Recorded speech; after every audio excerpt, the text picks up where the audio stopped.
Hello, we are here through trials and tribulations galore. We have somehow WTF stands for a lot more than what the Friday. Amen. That's a crazy 45 minutes, Yes, it has been. but it's really great to be here. Yes. What the Friday? Friday? My caller is representing our state of disarray in the last half hour. Yeah, geez.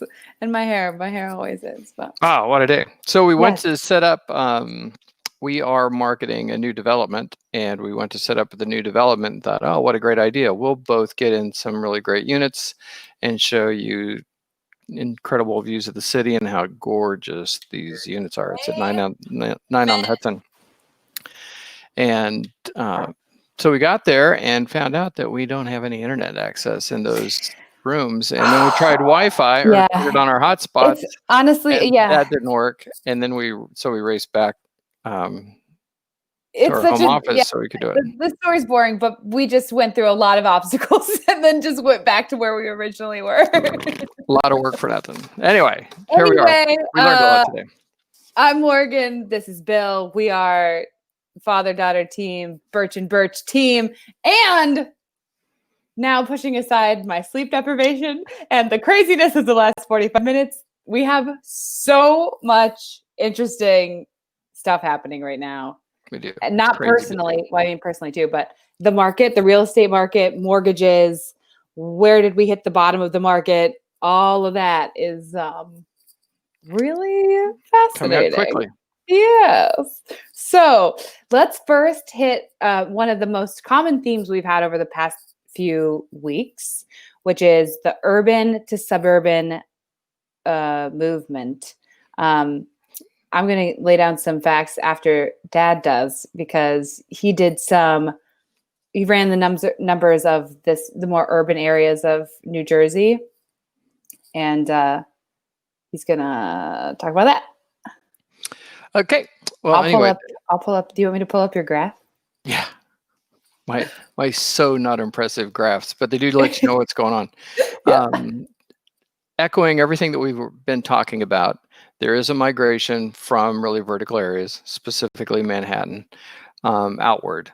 So in our area of New Jersey, I'll call it the Burch Borough, which is the area from the George Washington Bridge to the Statue of Liberty, from the water back to the Meadowlands. Our area is represented pretty much in that top graph. The top graph that you're looking at right now is Hoboken. And this is an absorption rate graph that I do every week before we do our show, and so that we can tell where we're at, but not to overcomplicate it. The lower the absorption rate, if you look at that number on the left, the 0.1, 0.2, 0.3, 0.4, 0.5 numbers, the lower the absorption rate, the more of a buyer's market it is. The higher the absorption rate, the more of a seller's market it is. Right. So this is how we really get a feel for what's in the market. And what you see here are the last 5 or 6 weeks, depending on which graph we're looking at. So in Hoboken, you can see that the absorption rate has dropped a lot, which means we have more units coming on the market. They're taking a little bit longer to sell. And if you look in the rest of New Jersey, of northern New Jersey, which includes a lot of the suburbs, that decline and then uptick has been a softer one, which makes it look a little more positive. Let me see. I ran numbers just to see what the decrease was. I was interested in what the average sale price was over the last few weeks, or over May over June to date so far. And I know I wrote that number down. It was just over the main 6%. Takeaway while you're hunting is that northern New Jersey as a whole, like Hudson County, is actually we see that we've hit the bottom. Hoboken, you can see that we've hit the bottom. And then they're starting to increase.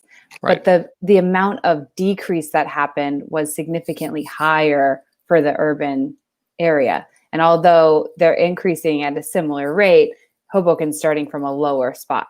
That's essentially what that means. Exactly. And I've got my number. If you look at the average sale price in the Hoboken area, for example, the average listing price all through the month of May versus the average listing price all through the month of June to date so far, the average listing price of properties is down 7.8% in 1 month in Hoboken.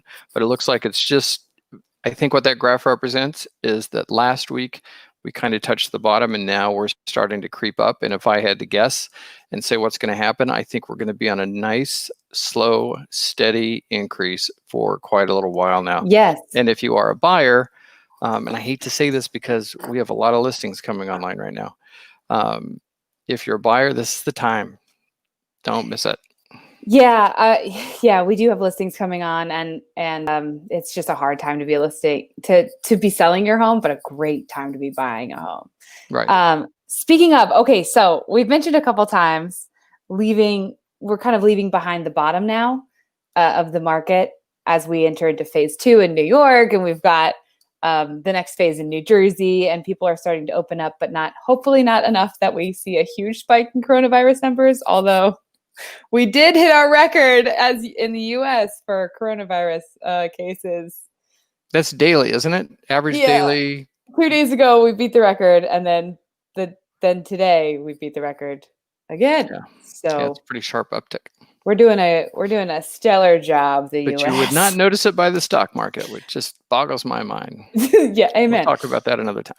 Okay, so here's some fun, interesting facts. So the existing home sales did plummet in May as the coronavirus continued to hammer the economy, but real estate agents, including us, expect that that's representing the bottom because we're seeing such a steady increase as we're allowed to show homes in more locations. And as buyers and sellers are getting more acclimated to the restrictions around coronavirus, sellers are a little more open to people coming in, just wear gloves and a mask. Buyers are a little more open to going to places because they want to buy a gosh darn home and they're not waiting any longer. So sales of existing homes for the entirety of the US fell 9.7%, so basically 10% compared with April. So let me not, I'm going to get carried away, so I'm going to try not to be boring here. But sales were down 26.6% annually. So that's a lot. Yes, that's the largest decline since 1982. And in 1982, interest rates were 18%. Guys, 18%. Right now, they are between 3 and 3.38, unless you have a really great situation, and then you can get them south of 3 as well. So that's incredible. What's also interesting is what's being purchased now. Because if you had predicted it last year, based on those numbers, we would have predicted it incorrectly. So sales of single-family homes, condominiums, co-ops, they fell to an adjusted annualized pace of 3.91 last month, which is a slower pace than the drop in April. But the median price in May rose 2.3% from a year earlier. So May over May 2020 over May 2019, right. They went up some. Yes, and inventory in May rose by 6.2% too. So things are just starting to pick up. And what's being sold the most are newly built single-family homes. Subdivisions. Yes, mm-hmm. by quite a lot. Makes total sense. Yes, but builders had not planned for as quick as a recovery as they're seeing now, because that's where a lot of the demand has gone.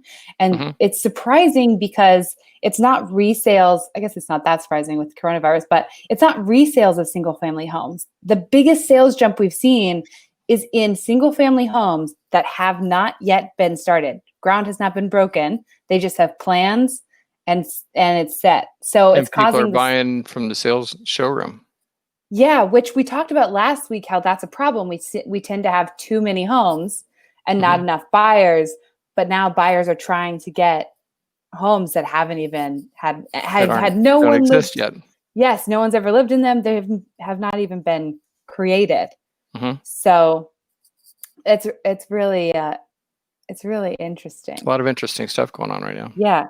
And in a survey, 39% of US urban dwellers said that COVID-19 crisis prompted them to consider leaving for a less densely populated area.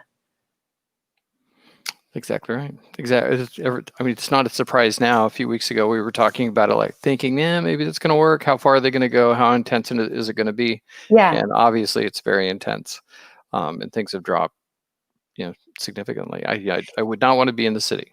Do you want to talk a little bit about taxes? You had some really, we were talking about this information and I made you stop earlier because I was like, no, I want you to say this later. Tax. What are you talking about? So like in Manhattan, in March, New York City collected $118 million in real estate property transfer taxes. But that figure, I mean, it sounds big if you've never heard what the taxes are there, but that figure is plummeted 43 million in April. Right. And then to 35.5 in May. Right. Yes, I remember. So it's a problem. It's a huge problem. And I would not want to be in de Blasio's seat, because the problem is that you have this exodus already. Before coronavirus happened, there was already an exodus to states like Florida that were no state income tax states. My best friend ever, Bruce Watley, moved to South Dakota specifically because of state income taxes. People do that. Every municipality is basically its own business, and they have clients and customers, which are the citizenry, and they can get in the habit of spending a lot of money, which means they have to start increasing the taxes, which means those services start to become really expensive. But then they build that infrastructure that requires that income, and now they don't have it. yeah. And so now you're stuck in between this rock and a hard place. It's like, I don't have money to provide the services that we have in place, and I have even less. And these people are moving because things are too high. But I've already raised the tax enough that by the time they pay federal tax, state tax. In New York City, you have to pay a New York City income tax, and then you have to pay flip taxes and pay mansion taxes, and you lose your mortgage deductibility on those price of homes. And it's like, what do you do? I don't know what New York City is going to do to overcome that, because right now they're really upside down. Their expenses are way in excess of what their income is, and that's even post the specific losses that they suffered to try to cover COVID care. Sorry, every time, almost every show. But anyway, so we should have been done 15 minutes ago. I'll blame it on our time schedule. Yeah. But anyway, so I don't know what they're going to do. It's going to be a bear. Yeah, I have nothing to add to that, honestly. So I'll just move on, because you've got a lot of good thoughts on it. And it's really, the city needs money to run well, and they get a lot of their money, all of their money, from taxes, and people aren't paying as many taxes. So what do? And they don't want to stay. I mean, Manhattan historically has crazily high taxes, but it's such an appealing place to live that people will do it anyway. But now a lot of the appeal has left. So how do you get people to pay to maintain that city? Right. I do think, if we can talk about it just a bit longer, something's going to happen. Manhattan's not going to evaporate and disappear. No, definitely I do think that what we'll see is a decrease in prices. I think the average unit size for the people that choose to live in Manhattan will be bigger. I have not heard anybody else say this, but it just seems easy to imagine that you might buy the unit next door to you that's for sale and expand it, or the unit above you, or the unit below you, and make your space bigger, while the square footage cost is cheaper. And then what that'll do in the end is that'll make even a more affluent, even though less dense, population in Manhattan. It makes sense, especially with so many Fortune 500 companies based there, and the leadership, the C-suite people are going to stay close to that office. That's part of the reason we've seen a 1% decrease every year for the past 3 years, because that is happening. Yeah, exactly. We briefly mentioned mortgages. So speaking about mortgages, let's see. a quick update on the rates. The Great 30 segue. I do this professionally. Well, I was debating because I was about to talk about forbearance, because I think it's very interesting that, so as of June 14th, I'm going to do forbearance. As of June 14th, only 4.2 million homeowners were in forbearance plans, which is a lot, but it's down from 4.3 million the week prior. So, according to that information, it really does seem like, once again, we're leaving the bottom. We've hit the bottom. Mhm. So it's the first time that figure has decreased since the industry trade group began tracking the data in March. It's been increasing. So the fact that week over week now we're starting to see a decrease is a very good sign for the mortgage, for forbearances. Generally speaking, unless you're in a very intense situation like Manhattan happens to be in, things are getting better. Even I mean, we're right across the river. Of course, we're far less dense. You can walk out your door and actually have some space. I can PR our little portion of the world. The Burch borough. How do you like that word? Oh, that's fun. I like that. Yeah, of course I do. Birch borough. Birch's borough. But anyway, yeah. Yeah. Okay. Well, Sorry, I think, got distracted and no, trying I to was get just back on track thinking, now. I think we've already hit on the mortgage rates. The mortgage rates are still very Mhm. low.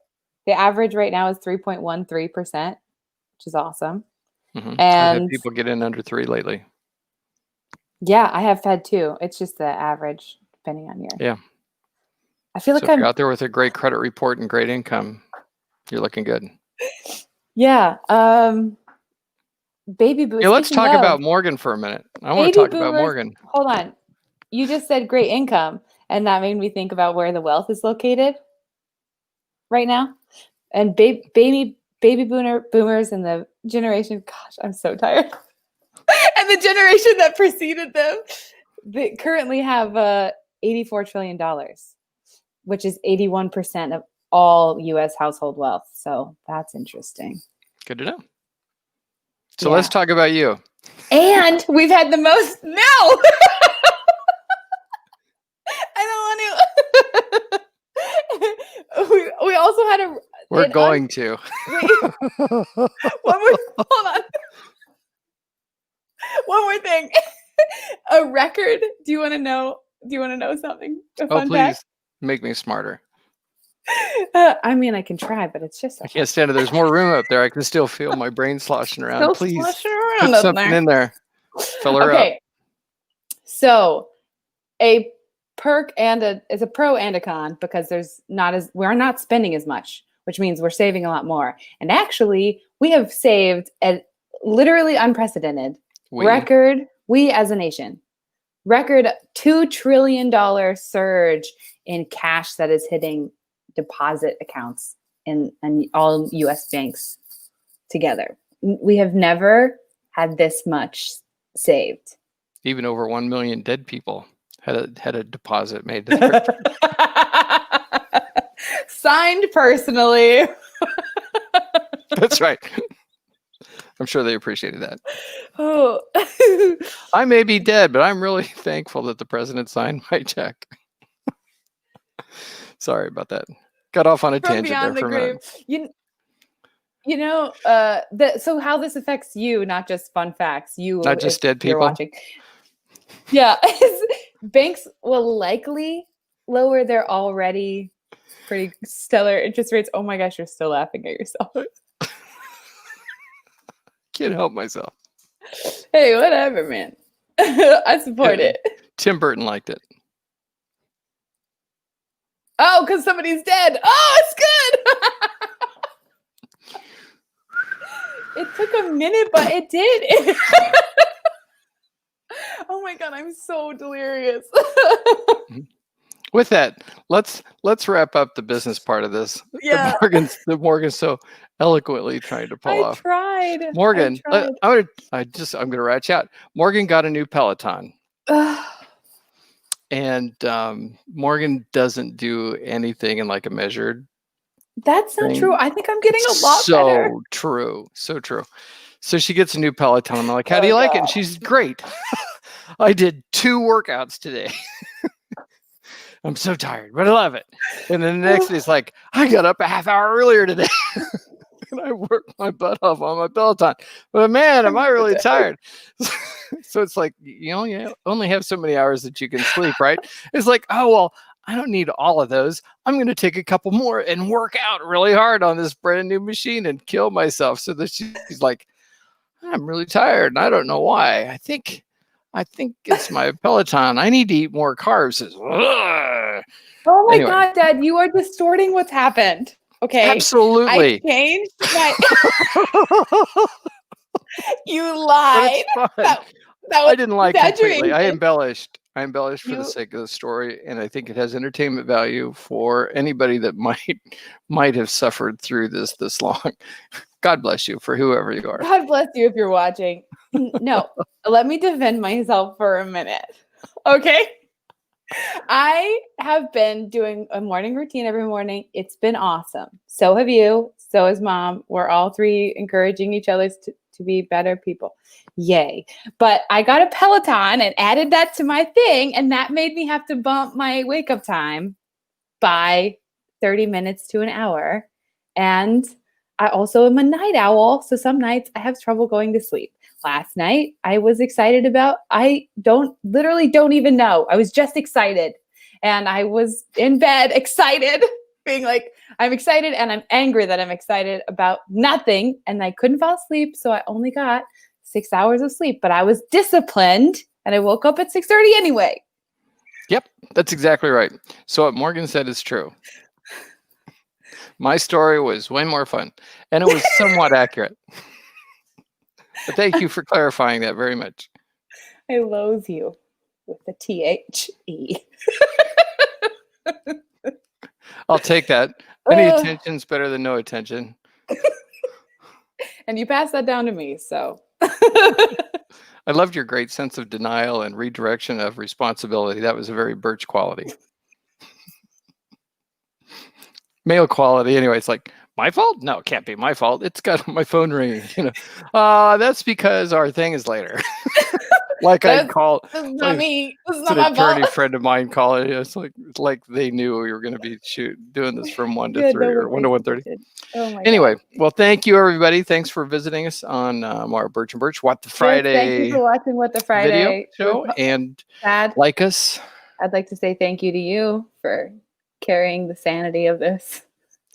The sanity. Literally entire day, not just this video. Well, I know I contributed at least half of the media that was responsible for it. So true. Think about that. Media? Are you talking about DNA? Yeah. Okay, cool. She's cranking it along. I feel like that joke wasn't great, honestly. It wasn't. Bad jokes are better than no jokes. Okay. Yes. We've really gone off track.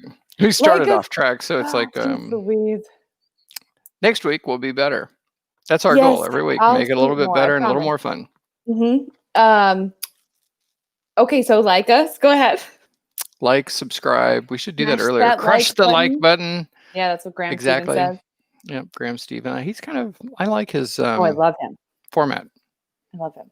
All right. Anyway, hey everybody. Thanks a lot. I hope you have a great weekend. It's going to be killer, and things are getting better. So thank goodness. While some people may not think so, I see a light at the end of the tunnel, and I am looking forward to getting there. If you were trying to time the market, hop on it now. Yeah, I would agree. I don't. If you're buying, I don't think you can go wrong right now. So get in there and make some stuff happen. And sellers, sorry, it's timing. Yeah. Anyway, we'll do the bet. But for our clients, you can bet we will do the best we possibly can, and we will do everything possible to market your place. And frankly, we actually have some listings that aren't typical, and they typically hold their value and do well no matter what because they're a little more stunning. Yes, I know what you're talking about. Yeah. So anyway, we're very lucky. We are. Even if we don't sleep all night. I did, and by the way, I slept fine. Nobody asked me, but I mean, Because it was obvious. Look at your charm. All right. all right. See everybody. It's been a great show. And Morgan, darling, get some sleep. Yes. Thank you, sir. All right. Shake and bake. Shake and bake.